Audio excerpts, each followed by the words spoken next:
হ্যাঁ জানি জানি, ঘরে ঘরে এখন সবার বাড়িতেই বোঁদে নিমকি এইসব বানানোই হবে। তবে আমার রেসিপি ফলো করে এই পদ্ধতিতে একবার নিমকি বানিয়ে দেখুন তো, স্বাদে কিন্তু সেরাই হবে।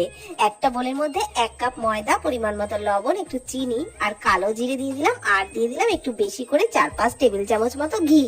ভালো করে সমস্ত কিছু মিশিয়ে এভাবে একটু মুঠো করে দেখে নিলাম। তারপর অল্প অল্প জল দিয়ে ডোটাকে কিন্তু একটু শক্ত করেই মেখে ঢাকা দিয়ে 10 মিনিটের জন্য রেস্টে রাখবো।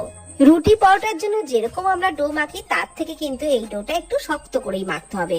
10 মিনিট ঢেকে রাখার পর তারপর ডোটাকে আবারও একটু মেখে নিয়ে ওর থেকে মিডিয়াম সাইজের করে লেচিগুলো কেটে নিয়েছি। এইবার এক একটি লেচিকে কোনো তেল ময়দা কোনো কিছু ছাড়াই একদম পাতলা করে বেলে নিতে হবে।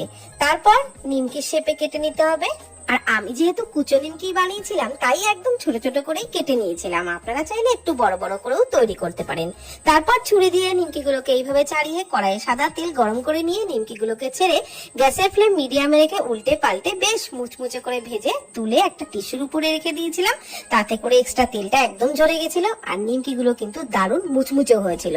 তো এভাবে বানিয়ে স্টোর করে খান, দারুণ লাগবে।